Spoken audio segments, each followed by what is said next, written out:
Hi guys, James at Rampant Lion Reviews again for you today with another beer review. For this one, we are going to stick to Sweden and we're going to return to a brewery that has featured on the channel many times before. So these guys are one of the most reviewed breweries here on the channel. They're one of my favourite Swedish breweries, and the beer that we're going to have a look at today is a style that I've not had from them in quite a long time, and if memory serves me correctly, this will be the first beer from this particular series that I'm having from them as well. So yeah, very curious to see how this one turns out. Fingers crossed it's another good beer, and I hope that you guys enjoy my take on this one as well. So yeah, for this review then, we are going to head up towards Gothenburg once again. Göteborg, as you would say in Swedish, the Swedish craft beer capital up there on the west coast. Got to get that Gothenburg catchphrase in when we're reviewing the Gothenburg beers, because it is just channel tradition these days, and so on.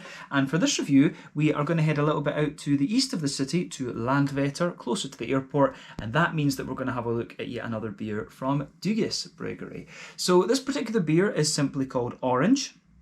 It comes in at 4.8% ABV. This one is a sour beer, wild ale, whatever you want to call it, and this one is part of their single fruit sour series. So yeah, there have been quite a few of these beers, but I've just never gotten around to actually trying one of them, and it's been a good while actually since I've had a sour beer from Bryggeri. So I have to say I'm very curious to see how this one turns out. Fingers crossed it's another good beer, and I hope that you guys enjoy my take on this one as well. So let's see how we get on then. So as always with my reviews, I'll tell you a little bit about the brewery before we taste the beer. If you want to get straight to the tasting, just fast forward. All the usual links are in the video description below. That's the brewery website, the link to my other reviews that I've done from Bryggeri before, and you will no doubt see more added to that list in the near future. But there's all the usual social media down there. If you want to see more reviews, do please consider subscribing to the channel. The whole channel, of course, has a geography-based tagging system, so you can go into the homepage and search for beer based on country, city, state, county, province, prefecture, whatever it is you happen to be interested in. Do check out the playlists of beers from different countries. There is one there for all the Swedish beers I've reviewed for you. That's constantly being added to, and as always, please do get in touch and let me know some of the other beers and breweries that you guys would like to see me review. It's always great to hear from you guys that are watching the videos, and the support that you show the channel is hugely appreciated. So anyway, to tell you a little bit about Bryggeri once again, then on to my brewery notes. So Bryggeri, as I've mentioned already, are based in Landvetter, out to the east of Gothenburg on the Swedish west coast, Göteborg. And the brewery was established back in 2005 in Mölndal, to the south of the city, by Mikael Engström Dugge, whom of course it takes its name from. So a few years prior to this, Mikael had met an Englishman who was selling second-hand breweries, and this really got him thinking about brewing his own beer. So he studied the rather complex Swedish alcohol laws. They still are complex today, but they've liberalised a hell of a lot.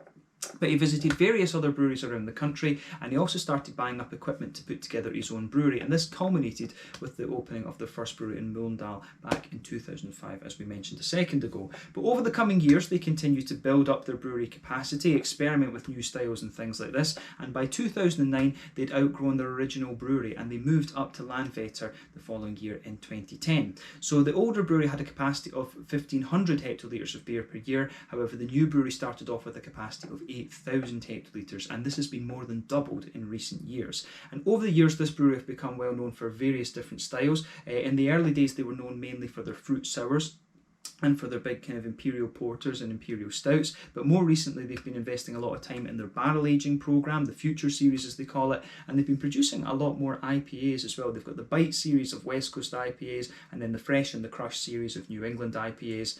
You know, they have, is it the Mega series it's called now, the very high alcohol imperial stouts.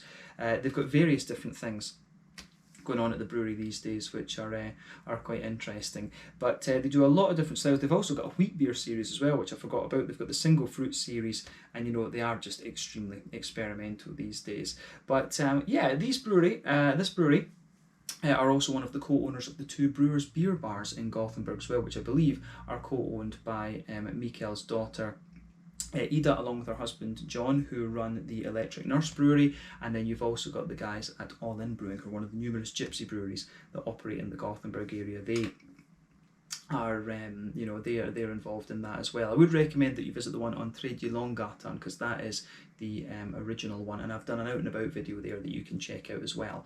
But yeah, that's all I can really tell you about Bryggeri for the moment. I guess the only other thing that we can really mention about these guys would be that a few other breweries brew some beers as gypsy brewers and things like that in Dougas as well. Omnipoil have brewed a good number of those big imperial stouts in Dougas Bryggeri over the years. All In Brewing, of course, and Electric Nurse have brewed various things with Dougas Bryggeri as well. But yeah, as I say, that is it for your history session. We've talked about Dougas Bryggeri many times on the channel, and I do hope that we can get Mikael Duga on the channel at some point for a Meet the Brewery interview. That would be really awesome to be able to fix that for you. But we'll see about that once this whole COVID-19 thing has it buggered off. But yeah, that's it. If you want to learn more about this brewery, you can of course check out the brewery website. You can follow them on Facebook and Instagram to keep up to date with all the latest goings on, and you can check out the Rate Beer, Untappd and Beer Advocate pages to learn a little bit more about all the different beers that these guys have done. So, pardon me, yeah, let's get on and actually have a taste of this beer then. So I'll just let you have a little look at the artwork on this one before we open it up. As you can see, it's quite typical of what we've come to expect from Dougas. Over the years, they sell their beers in these little 330ml bottles. Plain bottle cap on this one. I always complain about this. I wish that Dougas had their own bottle caps, because, you know, it would be nice, even if it's just black with a white D on it. That would be pretty cool. But yeah, you can see the Dougas Bryggeri symbol at the top of the bottle there. Simple but effective, I would say. Then you get the nice kind of pattern behind it. As I say, this is what you often get from the different Dougas beers. They've got these kind of psychedelic-y type patterns behind them. But yeah, as you can see, the orange single fruit sour series, 4.8% ABV, and it says on the side here, this is orange. Our single fruit series is a range of beers that we brew to each time showcase a specific fruit to really let it shine. This is because what does a fruit in a beer really taste like? For this iteration, we took our puckering sour and then added so many oranges. So yeah, that's it. The one that I think you'll find most commonly from this series, I think, is the black currant or blackberry. I forget exactly what it is. But yeah, I do need to try a few more of the Dougas sour beers. Probably the two classic beers from this brewery, in fact, would be the Egypt, which is now the Big Egypt, their big imperial porter. Would really recommend you try that one, and also the Tropic Thunder, which was a collaboration, or is a collaboration I should say, with Stillwater Artisanal, and that's one of the very first sour beers in Sweden, I think, actually. It's one of the kind of pioneering sour beers, I guess you could say. But yeah, 330ml bottle this. I'm not sure exactly what I paid for it. This one has been sitting in my fridge for a month or two. So yeah, I think it was maybe released in the Lokal Osmoskalig assortment, maybe in like May or something like that. I have had this beer a couple of months. But yeah, let's get it out and we'll get on with the tasting then. A 4.8% orange sour ale. Curious about this. Yeah, there we go. Very nice. Aha.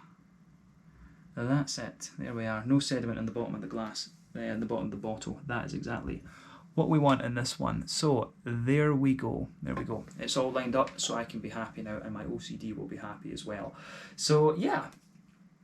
This should be quite interesting, this one. So before the head disappears in this, you can see it's poured with less than a quarter finger of a frothy, I would say kind of perfect white head, but like I say, that is fading away to just be a very thin and wispy layer. There's a nice little bit of a ring just around the edge of the glass there, but I mean overall it looks pretty nice. But yeah, one or two big bubbles sticking towards the side of the glass there, a few little ones going up towards the surface there, but otherwise looks pretty nice. As you can see, the beer itself has poured a lovely bright hazy kind of yellow colour. It looks a little bit like a New England Pale Ale or a Munich Helles or something like this. So yeah, wasn't really sure what to expect from this one in terms of colour, but yeah, nice kind of golden Helles type colour, like bright golden straw, you know, Munich Helles, New England Pale Ale, I guess that's a good descriptor of it. So remember, when it comes to the colour of your beers, the colour is determined by 1, the type of malts that you use, that usually determines the magnitude of the colour. 2, the length of your wort boil. The longer you boil the wort, the more the sugar's caramelised, thus you get a dark colour of beer. And then when it comes to sour beers like this, any adjuncts that you put in there and any barrel aging will of course change the colour as well. So I'm not sure how much the oranges would affect the colour in this one, especially with this malt base, but you know, if you're using berries and stuff like this, they're going to affect it quite a lot, of course. But yeah, surprised that it looks so much like a kind of New England Pale Ale or something like that. So yeah, that's a little bit of a surprise, I have to say. So yeah, let's take a closer look at the aroma then and just see how we get on. You can see it's a decent level of haze in this one. I just want to check actually if this is an all barley malt beer or if it's got oats and things like that. Yeah, this is all barley malt, this one. So I was wondering if it might have a little bit of wheat or oat in it, just to smoothing it out a little bit, but no, this is an all barley malt beer, this one. So it should be interesting. But let's take a closer look at the aroma then and just see how we get on with this beer. Oh, yeah, that's very nice. So, it smells like fruity bread, basically. That's kind of the interesting thing. So yeah, it's a very straight shooting aroma, this one, I have to say. I'm wondering now, does it have hops in it? I never thought to read that. It actually just says, no, it contains barley malt. So it doesn't say anything about humle or whatever. But yeah, so this is interesting. I'm wondering if they will have added a bit of hop to this. Sure, we'll be able to tell when we actually taste the beer right enough. But yeah, it's a very straight shooting one, this, in terms of aroma. So straight away, you're going to get those lovely big juicy oranges coming out of it. It doesn't smell overly sour, if that makes sense. It actually smells more kind of juicy and citrusy rather than anything else. But yeah, it's a big, oily, juicy orange. And you can tell that it's real orange in there because it doesn't smell quite as oily and full as the hops do, if you like. It just really smells nice and bright and juicy. So yeah, the aroma coming out of this is very nice. It is really, really very nice. It just smells a little bit like orange squash or something like that, to be quite honest with you. So, yeah. Yeah. The malty backbone of this beer, though, is quite straightforward. You can smell it. It's like a nice kind of white bready quality. It's really just straight up and white bready. There's a nice kind of little bit of a bread crusty kind of element in there. Fresh white bread, kind of bread crust in there. Smooth white bready note in there. It almost smells, I probably would have guessed if I was smelling this blind that it might have a little bit of wheat in it, because it really just has a little bit of an almost bitiness at the back of the nose, which is interesting. But yeah, lovely smooth fresh white bread, bit of bread crust in there. Is there a wee bit of biscuit or something? There could be a little tiny hint of, like, you know, a McVitie's digestive biscuity element to the beer, but other than that, nothing overly much, to be honest with you. So yeah, just a wee bit of sweetness and a wee bit of breadiness in that malty backbone. But overall, an interesting beer, absolutely. So yeah, I like how this one goes together. So yeah, there we go. Oh, someone's home. Dog's going crazy. There you go.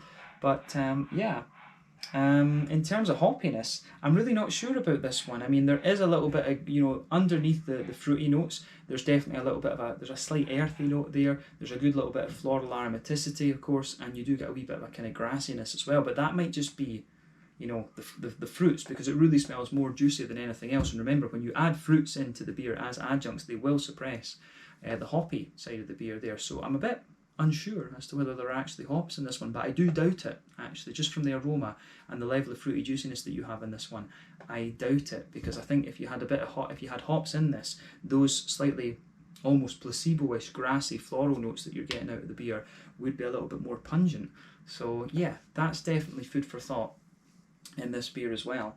But yeah, on the fruity side of things too, you know, it's all about the juicy oranges, but you could be forgiven for thinking there's like a wee slight pineapple or something in this one, like a little bit of that, and maybe, you know, a little bit of a slightly dried apricot or something like that in here. You could be forgiven for thinking there are a few little more complexities to the beer than just straight up orange, but yeah, it goes together very, very nicely, this one. I have to say, it strikes me as being like quite a straight shooting beer, this one, but I'm really just very curious to try it, so I think we should have a go at it and just and see how we get on. So yeah, let's try it with this one then. So this one is the Orange, a 4.8% single fruit sour beer from Bryggeri up in Landvetter near Gothenburg. Nice to return to these guys, and nice to have my first sour beer from them in quite a long time as well. So let's get stuck in. Slange, skål, cheers.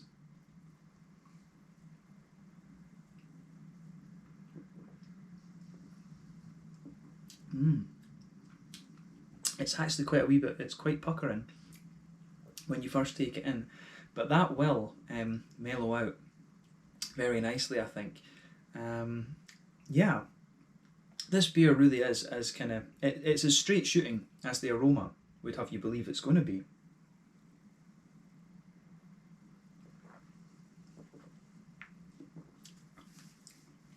So,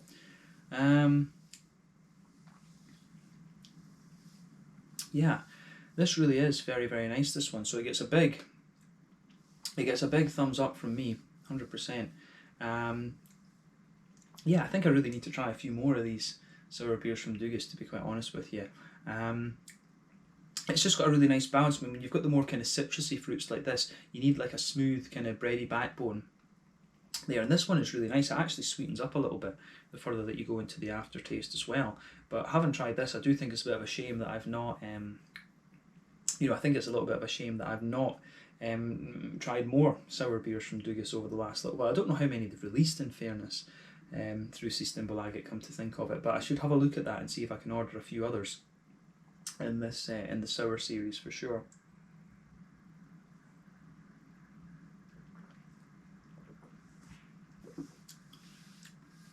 But yeah, this is really, really very solid, and it's quite similar to it really is quite similar to what you would suspect it's going to be from the aroma as well.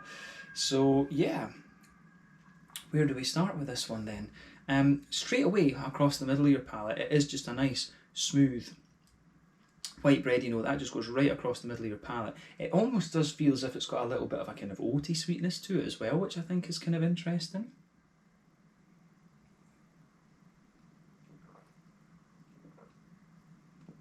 So yeah, it has a nice, it really does have a lovely kind of smooth breadiness to it, and I really like how that that goes together. So the breadiness really sweetens up a little bit, and as I say, you almost get an impression of oatiness coming out of this beer the further into the aftertaste that you go.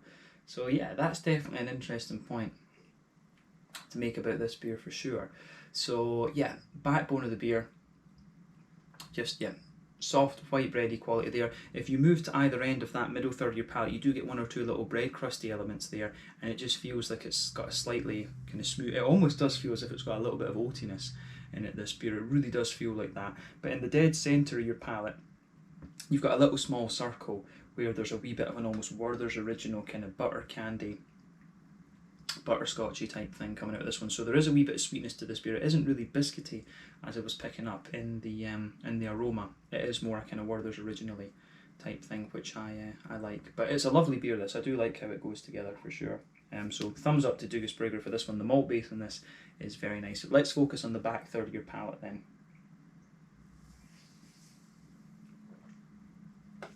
So yeah, border region between middle third and back third of your palate.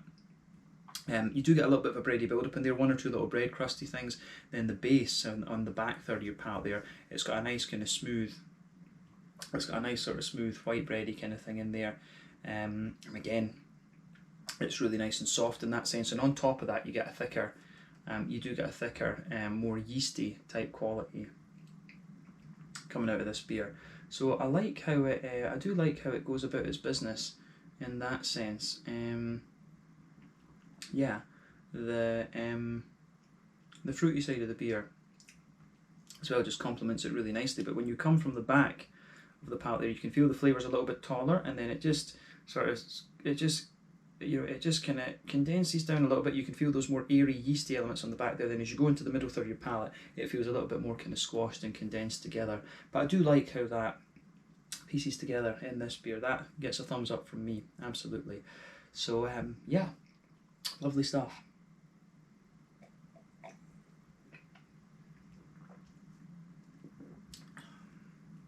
But yeah, as we say, the kind of the malty side of this beer just suits everything else that's going on in the beer. But let's focus on the fruity side of things. I don't think there's hops in this. I will say that. I don't think there's hops in this beer. You do get that, a little bit of placebo effect, and there's a wee bit of earthiness in there, and a little bit of floral character on the front corners and a wee bit of grassiness around the front curve of the tongue. You do get that sort of placebo effect, but you can tell from the smoothness of this beer, this one doesn't have hops in it, and it would have a little bit more depth to it if it had a wee bit of hop in it. I mean, if they were to add hops here, it would probably be a little bit of Hallertau or Tettnanger, or a bit of Czech Sats or Slovenian Styrian Golding or something like that, just to give it a wee bit of grassiness. But it doesn't need it. It really doesn't need it. And I've talked about this in some of my other sour beer reviews before. This one doesn't really need it. But then, if we focus on the fruity part of the beer then, so front third of your palate. So border region between front third and middle third of your palate. Again, there's a wee bit of a bready build up in there, a bit of bread crust in the base of that front third of your palate is again a very soft, smooth, white bready character there, and it's, as I say, fresh and fluffy. I do like that. But yeah, on the as we say, on the fruity side of things, as we say on the front, it's all about that juicy orange that they've added into this, and it doesn't come across, it's not too puckering and too sour an orange, it's just more nice and juicy rather than anything else. You know, on that front third of your palate, you could be forgiven, as I say, for thinking there's maybe a wee bit of an apricot-y, pineapple-y type flavour in there. You will get a little touch of that, but yeah, it's all about those juicy oranges. And on the front third of your palate, they feel a little bit lighter, and I would say that around the front edges of your palate, they do feel a little bit more kind of intense and citrusy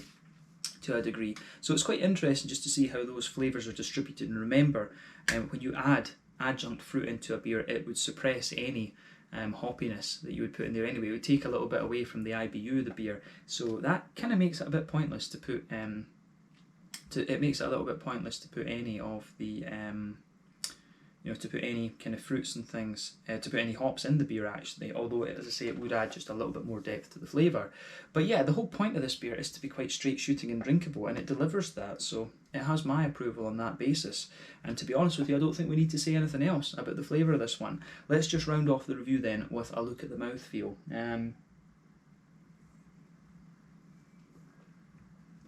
So the mouthfeel for me, it's a light bodied beer. The carbonation's quite smooth. It's at the top end of light bodied though, I would say, and it does have a wee touch of a kind of slickness to it, and I think that suits it, to be honest. I think that helps bring out some of the nice orangey and citrusy flavours in the beer. But yeah, on the as I said, on the IBU side of things, the bitterness, I think that technically speaking this is a 0 IBU beer, but you know, you might get 4 or 5 IBUs out of it, something like this, just a very small amount.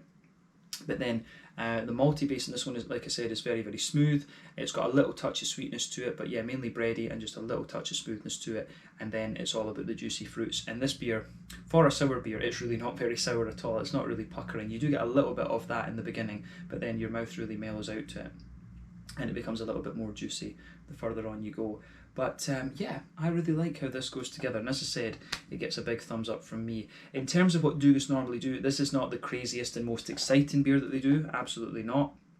But yeah, I think it's really nicely done, and it's something a bit different. So, you have to give them kudos for that. These guys are actually quite good these days at producing lighter, kind of sessionable beers. So yeah, I guess we can leave it there for this one. I've been impressed with my first foray, if you like, into the single fruit series at Dugas, so I hope we can try a few more. But let's leave it there. Once again, thank you for watching my beer reviews. Until the next time, please like, subscribe, share, all the usual YouTube stuff. Let me know your own thoughts on this beer in the comment section below. Let me know what your favourite beers are from Dugas Bryggeri as well. And we will no doubt return to these guys at some point in the near future. So this was the orange from the single fruit series, 4.8% ABV. Lovely, very sessionable beer, this one. So yeah, catch you guys on the next review, and there will be more from Dugas over the next little while. Slàinte, Skull, cheers. Check out my social media, check out their social media, and we'll see more Dugas reviews very soon. Cheers.